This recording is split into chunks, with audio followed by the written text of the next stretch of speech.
যেটা ফেরত পাওয়ার কথা, যার জমি তার ফেরত পাওয়ার কথা, এটা কোনো বাস্তবে কোনো হয় নাই। আগে হয়তো একটা আঞ্চলিক সংগঠনকে একটা ব্যবসায়ী চাঁদা দিত, এখন দেখা যাচ্ছে চাঁদাটা দেওয়ার পর আরেকটু পরে গিয়ে আরেকজন আটকাচ্ছে। একদম মানে আমাদের দম বন্ধ হয়ে যাওয়ার মতো অবস্থা। জেএসএস কারা, কেন তাদেরকে একক আধিপত্যের সুযোগ করে দেওয়া হচ্ছে তা একটু পরেই জানবেন।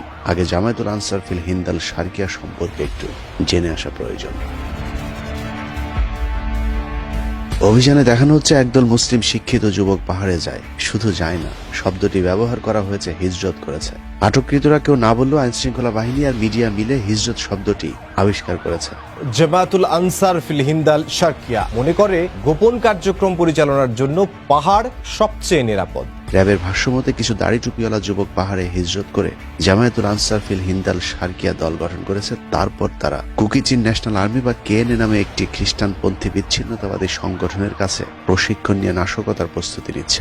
মুসলিম হিজরত আনসারুল্লাহ এসব শব্দগুলো ব্যবহার করলে মানুষকে ইসলামী জঙ্গি তকমা দিতে খুব সহজ হয়। সেই সাথে তারেক রহমানের নামটাও কৌশল ইসলামী জঙ্গিদের সাথে জুড়ে দেওয়ার চেষ্টা করেছে আমাদের স্যাংশন বাহিনী র্যাব।